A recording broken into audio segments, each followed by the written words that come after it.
अरे दोस्तों, कभी किसी भूत या टॉयलेट के बारे में सुना है? हाँ, आपने बिल्कुल सही सुना। आज की कहानी एक ऐसे ही टॉयलेट के बारे में है, जहाँ कुछ अजीब चीज़ें घटती है। अक्सर रात में आवाज़ें आती है, पानी की टंकी भरने की, जंजीर खींचने की और कभी-कभी तो रोने की भी। लोग कहते हैं कि वहाँ एक आत्मा फंसी हुई है।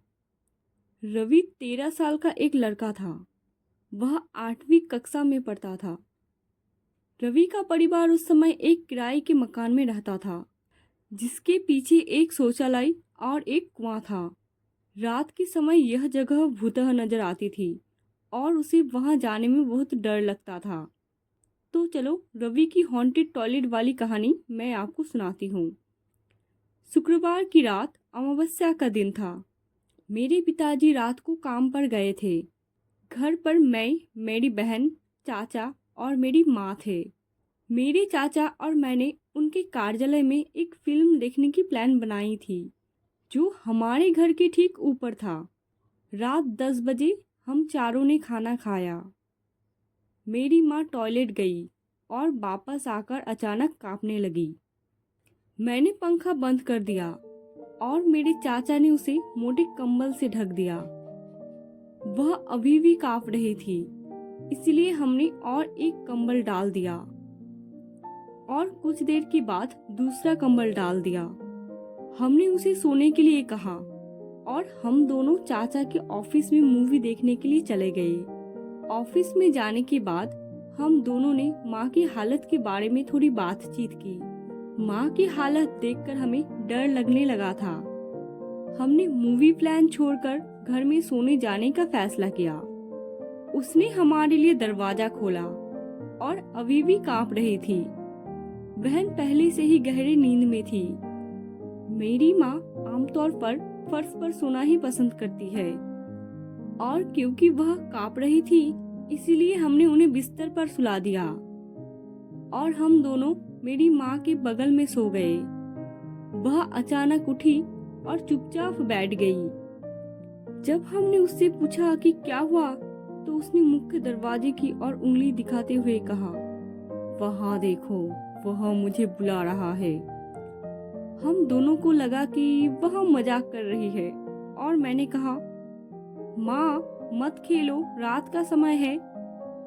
वह इसे बार बार दोहराने लगी और तभी हम दोनों डरने लगे। हम दोनों ने उसे सुलाने की कोशिश की और वह कुछ देर के लिए सो गई। वह फिर उठी और टॉयलेट जाना चाहती थी और हम दोनों उसे ले गए। उसने कुआं देखा और फिर वही बात बोली, वह मुझे बुला रहा है, और कुएं की ओर दौड़ रही थी। यह देखकर मेरा कलेजा तो मुंह में आ गया और हम दोनों तुरंत उसे पकड़कर घर वापस लाने में कामयाब रहे।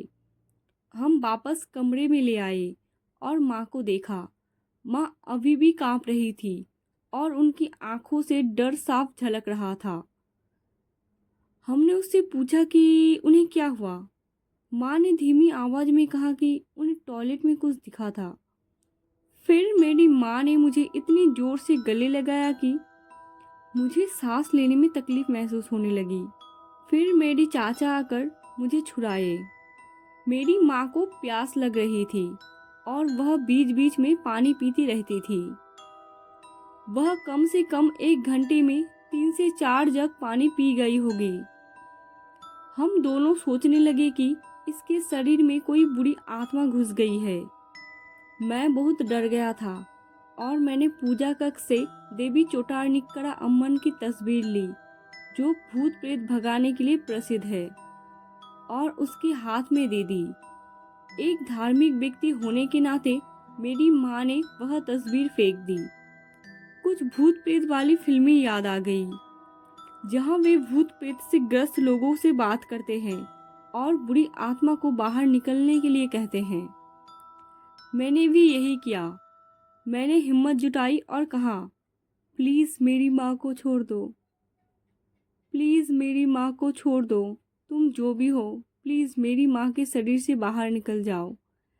मैंने हल्की सी गर्जना सुनी और वह अचानक मेरी ओर मुड़ी और ऊंचे स्वर में बोली, तुम मुझे बाहर जाने के लिए कह रहे हो?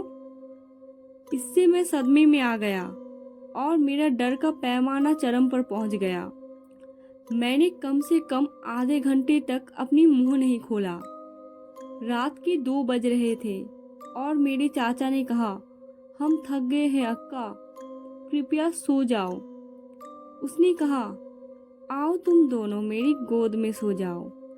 सोने के लिए सभी ने अपना सिर अपनी अपनी जांघों में रख लिया। उसने अपनी बाहें उठाकर हम सबके गले में डाल दी और कुचलने लगी।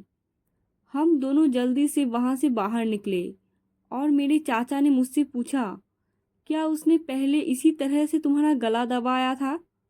और मैंने कहा हाँ। फिर सुबह हो गई और माँ उठी। उसने फिर एक जग पानी पिया और टॉयलेट चली गई। हमने सोचा कि वह अभी भी उसके शरीर में है। फिर मेरे पिता घर आए और वह कुछ देर के लिए सामान्य थे। मैं इस उम्मीद में स्कूल गया कि सब कुछ सामान्य हो जाएगा।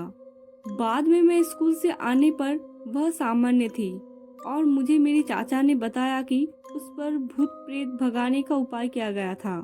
माँ ने बताया कि जब वह टॉयलेट गई थी तो उन्हें सफेद रंग का छाया दिखी थी। छाया ने उन्हें घूरना शुरू कर दिया और माँ डर के मारे चिल्लाने लगी थी। यह कहा जाता है कि उस टॉयलेट में एक औरत ने सुसाइड कर लिया था और तभी से वह टॉयलेट भूतिया है। रात के समय जो कोई भी उस टॉयलेट को यूज़ करता है तो उन्हें अजीब सी महसूस होती है कि उनके कंधे पर कोई सांस ले रहा है। जब वे पीछे मुड़कर देखते हैं तो उन्हें कुछ भी नहीं दिखता सिवाय अंधेरे के। असल खौफ तो तब शुरू होता है जब वो वापस लौटने की कोशिश करते हैं। दरवाजा बंद हो चुका होता है, ताला लगाए बिना अंदर से कैसे बंद हो सकता है। चीखने की कोशिश करते हैं मगर आवाज गले में ही अटक जाती है। चारों तरफ से घना अंधेरा छा जाता है, मानो कोई दीवारें गायब हो गया हो। अचानक एक ठंडी हवा का झोंका गुजरता है जो उनकी गर्दन के पीछे से सिहरन पैदा कर देता है। कांपते हाथों से वे दीवार को टटोलते हैं, रास्ता खोजने की कोशिश में। ऐसा ही कुछ मेरी माँ के साथ हुआ था। खैर, उस समय हमारी आर्थिक स्थिति कुछ ठीक नहीं थी, इसीलिए हमें मजबूरन वहाँ पर ही रहना पड़ता था। आज भी जब मैं उस रात के बारे में सोचता हूँ तो मेरे रोंगटे खड़े हो जाते हैं। वह रात मेरे जीवन की सबसे डरावनी रात थी। आपको मेरी यह कहानी कैसी लगी? क्या आपके साथ कभी भी कोई डरावनी घटना हुई है? कमेंट्स में ज़रूर बताइए।